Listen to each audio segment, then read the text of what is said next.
Shalom. This is now episode number 6 of Standing with Israel Mission. So we have to stand with Israel because God hates anti-Semitism. What is anti-Semitism? Anti-Semitism is not disliking the Jewish people. It is not criticizing them. Because if you dislike a person or criticize a person, it does not mean that you hate that person. So what is anti-Semitism then? Anti-Semitism is denying the rights of Israel to exist as a nation and to live as a people. Anti-Semitism takes different forms in different ages. In the Middle Ages, the Jewish people were hated because of their religion, that is, Judaism, the religion of the patriarchs, the religion of the prophets, and even the religion of Jesus Christ and the apostles. In the 19th and 20th centuries, Jews were hated because of the race, because of being a Jew. So today, the Jews are hated because of the state of Israel, because of the land of Israel that God had promised them. Opposition to Israel's right to fulfill their God-given destiny in the land of promise is the most dangerous form of anti-Semitism today. As a matter of fact, anti-Semitism is justified in the name of replacement theology. Replacement theology teaches that since the Jews rejected Jesus Christ, the only thing left are curses found in the Bible and none of the blessings. Replacement theology teaches that the church has replaced Israel and that the church is new Israel. As a matter of fact, almost all of the church fathers from the 2nd to the 4th century believe in the so-called replacement theology. The worst accusation of replacement theology is that they blame the Jews for killing Jesus. Who is really responsible for the death of Jesus Christ? What does the Bible say? What does the Lord Jesus Christ say? We have a word in John chapter 10, 17 to 18. The Lord Jesus Christ says, "The reason my Father loves me is that I lay down my life, only to take it up again. No one takes it from me, but I lay it down on my own accord." So Jesus Christ says, "No one takes it from me, but I lay it down on my own accord." I have authority to lay it down and authority to take it up again. This command I received from my Father.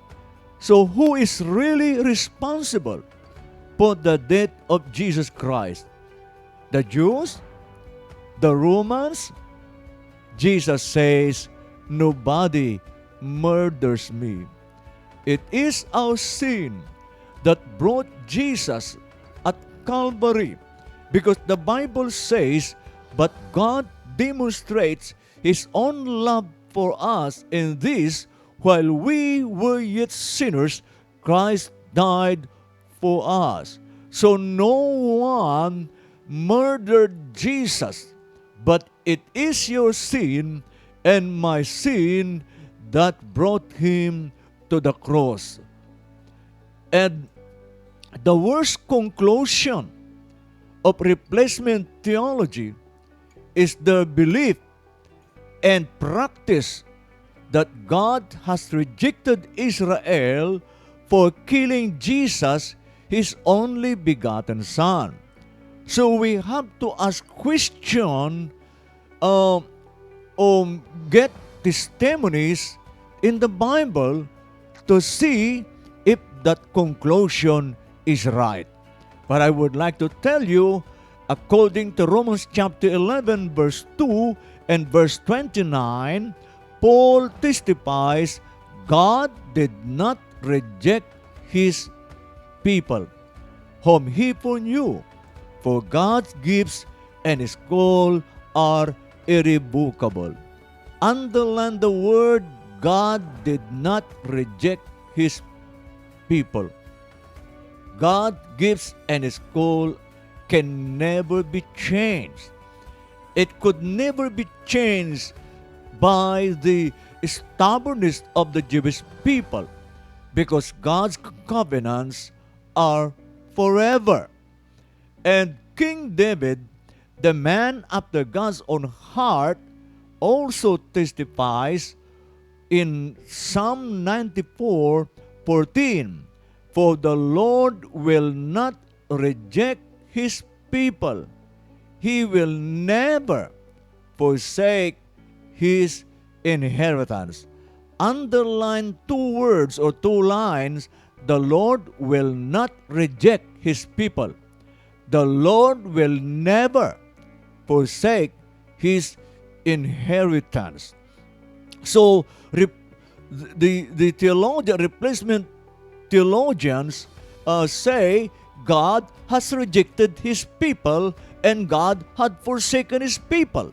But it's very clear from Paul and King David that the Lord God did not really reject His people, His inheritance.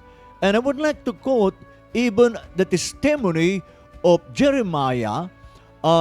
In Jeremiah 51 verse 5, the prophet Jeremiah, who mentions about the new covenant, because we Christians always mention the new covenant, and we believe that the new covenant is given to the church. No.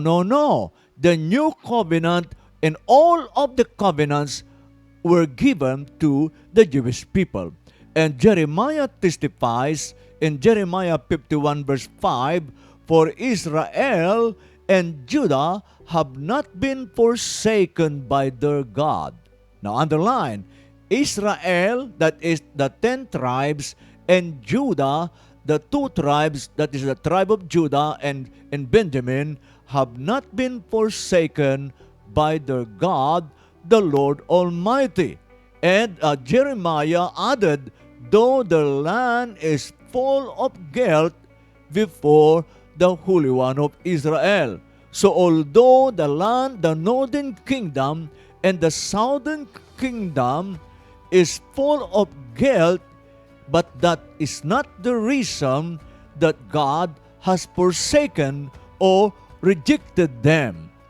But as a matter of fact, the greatest testimony that Israel has not been rejected by God is His testimony Himself. So this is the testimony of God the Father, based on Isaiah 49:14 to 15. And in verse 14, Zion is speaking. Zion said, the Lord has forsaken me.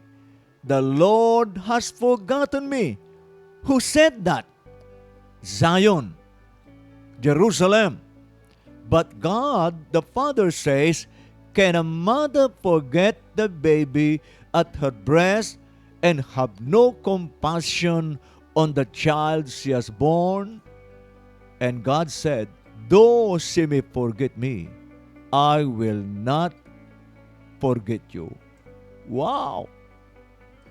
God says, do Israel, Judah, may forget me, I will not forget Israel.